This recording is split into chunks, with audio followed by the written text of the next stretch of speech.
You think school mornings are hard? Try walking to school in negative 83 degrees Fahrenheit, where cars won't start, the air burns your lungs, and exposed skin can freeze in seconds. In Yakutia, Siberia, kids don't just brave the cold, they battle it every single day just to get to class. While most students dread pop quizzes, these children face frostbite and whiteouts on their way to school. So how do they survive the most brutal school run on Earth? Let's break down the insane routine of how Yakut children risk their lives to get to school. In most of the world, school cancellations happen because of snowstorms. But in Yakutia, classes only get canceled when temperatures drop below negative 67 degrees Fahrenheit. Anything warmer than that? Bundle up, kid. You're going to school. Yakut children don't have the luxury of hitting snooze. In Siberia's frozen heart, where the winter daylight only lasts for 3 hours, survival starts before the first lesson. Families wake up in a warm house thanks to their central wood stove. But outside, the temperatures are as high as negative 83 degrees Fahrenheit. Schools start at 8 a.m. sharp, with no delays for blizzards or frostbite risks. But to get water early in the morning, they have to melt ice. Plumbing is a pipe dream for many Yakutian households, so they melt river ice for drinking water. That way, they can fill a water bottle for school. They also have buckets of snow to thaw for cleaning their face and body, although you can't have a bath in the freezing weather. And sometimes they rely on the waterman, a local hero that delivers water by truck. Bathing happens in the banya, and this only happens during the weekends. In fact, Yakutian families might have a bath once a week, and all on the same day because it takes hours of melting snow and heating stones for a warm sauna bath. While you might be snuggled under a blanket during a winter morning, Yakutian farm kids are already working. They have to feed the livestock, milk cows while wearing gloves, and also join their parents to make holes in the frozen rivers so that the cows can drink. At home, you might also see Yakutian kids chopping firewood, shoveling snow, and refilling coal stoves. These chores mean life or death in winter, and the Yakut kids learn this from a young age. Forget cereal. A Yakut child's breakfast is meant to keep them warm as they brave the colds to get to school. One popular breakfast is salamat, a butter-fried flour porridge that might be a heart attack in a bowl for you, but for the Yakutians, it's fuel for handling the day. They also enjoy eating stroganina, which is frozen raw fish that offers warmth and a vitamin boost. Reindeer meat is high fat and high protein, and a popular meal for the Yakutian children preparing for school. After breakfast, it's time to layer up for warmth. If Yakut children want to survive the journey to school, they need multiple layers to brace the cold. It's normal for Yakut people to layer their clothes, and the kids have to stay dry and warm to avoid any frostbite. The base layer is undergarments, usually made of materials like rawhide suede or fawn hide, and long stockings or socks. Next is the mid layer, which consists of comfortable clothes like fleece sweaters, wadded pants, and a kaftan-like jacket for boys, or a yoked dress and fur-trimmed vest for the girls. Then, the outer layer is long, thick, and warm fur coats that often reach the knees or lower. The coats are made from reindeer, wolf, bear, or dog fur. But remember that cold enters the feet first, and trudging through the snow with the wrong shoes can take your toes off. The Yakuts wear high fur boots and insulated Arctic boots for longer walks in the snow. Inside their reindeer hide boots, they line it with felt and add dried grass for more insulation. The soles are made of multiple layers of felt, which give a thermal insole. Aside from the normal clothes, the Yakutians wear different accessories to add more warmth. They have warm hats that cover their ears to prevent frostbite, and they wear scarves which cover their nose and mouth, especially when the weather is very cold. Other accessories include mittens, which can keep your hands warm, The Yakutians have special creams to protect against frostbite. Yakuts usually made their clothes with fur, hide, and wool for insulation. Nowadays, they also have clothes made from fleece and polyester. But any true Yakutian knows that real fur is the best thing for clothes instead of synthetic materials. And there's always the problem of moisture. Even with the freezing weather, it's possible to sweat, and liquid like that will freeze instantly. That's why the base layers are designed to wick the moisture away from the body, protecting the kids from hypothermia. Would you brave the ice, cold, and walk on permafrost just to get to school? Children younger than you easily do so. In Yakutia, even when the temperatures are too cold for school, nurseries remain open as children as young as 2 months start school. Just imagine carrying your 2-month-old baby in the coldest inhabited place on Earth. Yakut children have to navigate up to negative 96.2 degree Fahrenheit temperatures every day to get to school. Some villages also have remote locations and a harsh climate, which means they have to walk to school even if it's long and dangerous. The record low temperatures coupled with wind chill makes walking to school similar to climbing a mountain every day. A very freezing one at that. Many villages are also far from the schools, and they might not have access to cars. After all, it's pretty hard to drive when all you can see is snow and fog. When walking to school, the children often hold each other and pull themselves along. That way no one is left behind, especially when the weather is cold, windy, and foggy. Parents sometimes take their children to school, especially when they're young. The distance is long, and they have to go to work on the way. Despite the harsh climate and the dangers, walking is the most common way for Yakut children to get to school. As the coldest city in the world, Yakut children are said to go through one of the world's most dangerous ways to school. Could you do the same? Let us know in the comments. In settlements with better roads, they can have a school bus which takes the children to school every morning. But in the Yakutian villages, there might be only one school bus driver in the entire area. That means everyone has to hope the driver doesn't fall sick, or most of the kids have to miss school. Driving in Yakutia is not as easy as you think. If you leave a car out in the cold for a day, it can end up completely frozen. The fuel lines freeze, batteries die, and the car becomes a giant popsicle. But a bus breakdown in Yakutia could be fatal, so drivers carefully take care of their buses. If the bus breaks down in the garage, many children will be unable to get to school. But it's more dangerous when the bus breaks down on the road. Few Yakut people drive, which means breaking down on a lonely road leaves you vulnerable outside in the freezing weather. This is especially bad when you have 50 little children on their way to school. In some Yakutian communities, the school bus driver maintains their bus in a heated garage, which keeps it warm and protects it from the cold. They also use insulating methods to keep it functional in freezing conditions.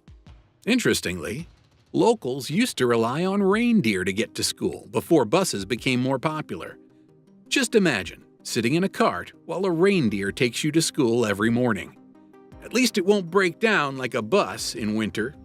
Aside from walking to school and taking a school bus, the Yakut children can also use public transportation.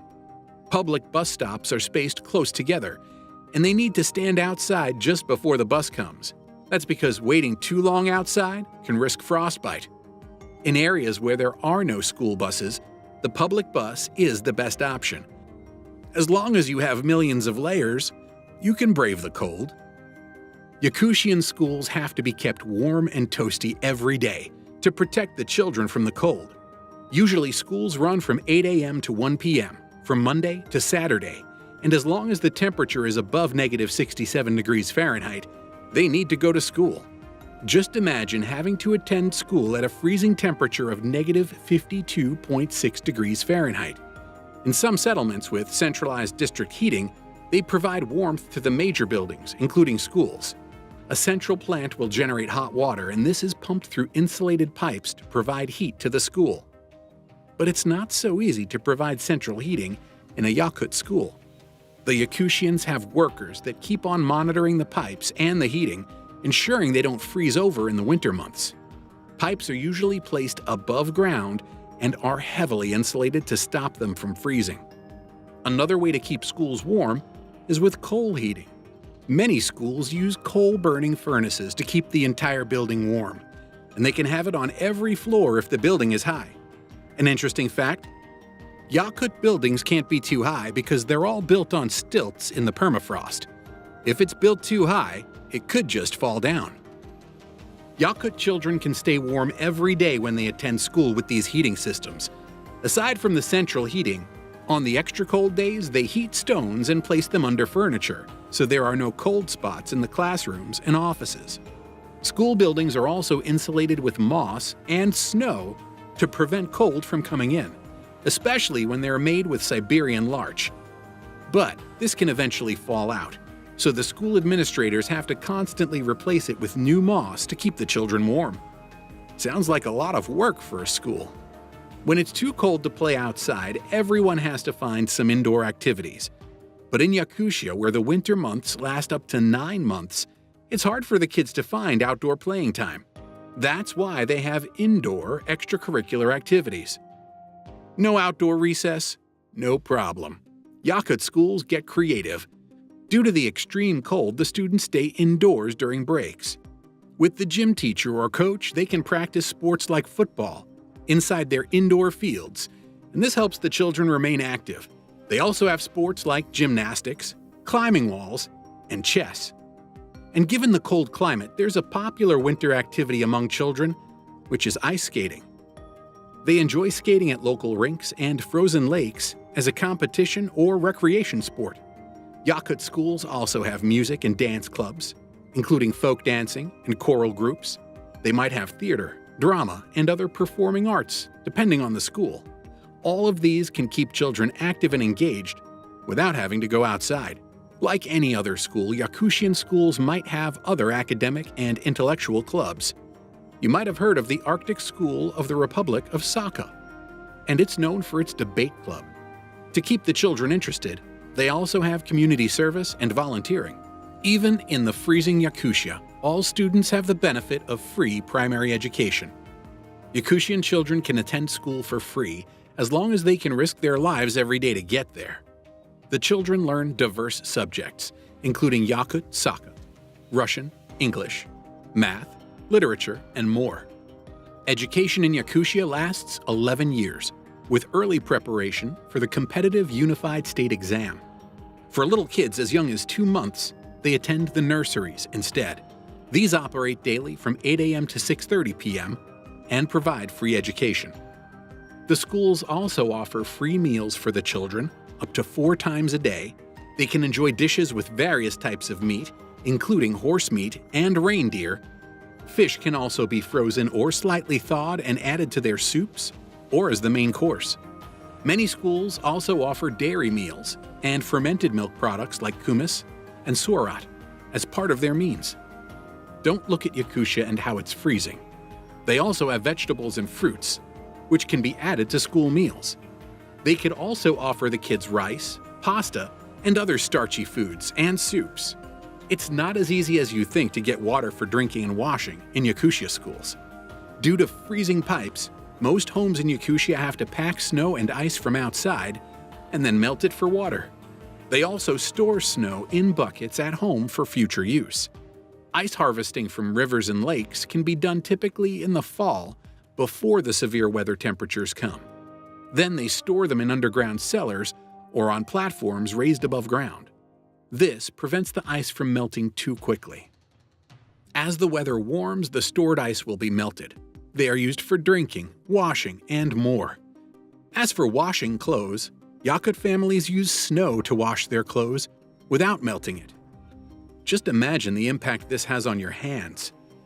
But schools might not want to pack ice from outside every day for the children.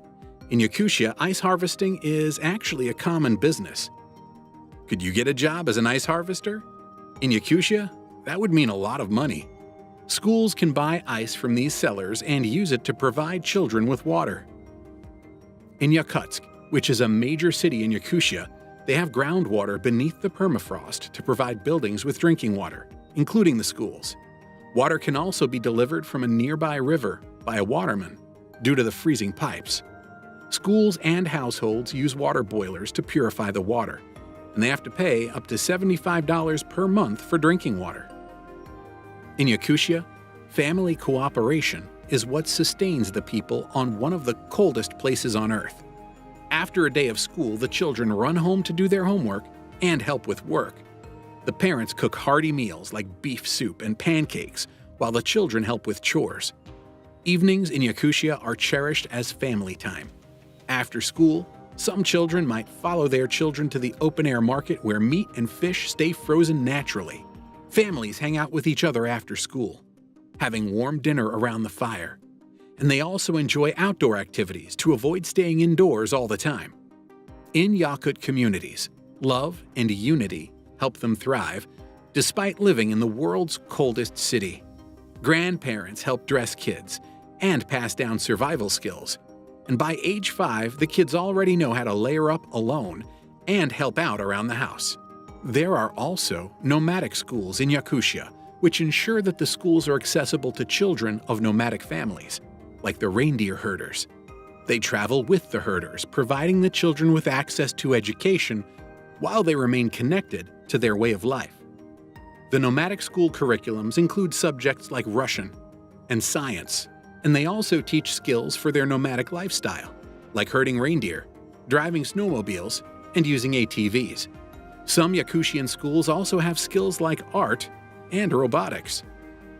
Small modular schools are also set up in areas where nomads can replenish their food supplies. As they stop by, their children, between ages 2 and 11, can learn before moving on. Some herders also drop their children in boarding schools for more comprehensive education. While we complain about Wi-Fi outages and chilly classrooms, Yakut kids are out there defying freezing temperatures just to get an education. Their daily journey is a testament to human adaptability. So, next time you groan about having to go to school during the winter months, remember, somewhere in Siberia, a kid is walking to school in a blizzard and is still making it to class on time. Do you go to school or work during the coldest days, or take a sick day at home? Drop a comment below, and don't forget to like and subscribe for more Yakut survival stories.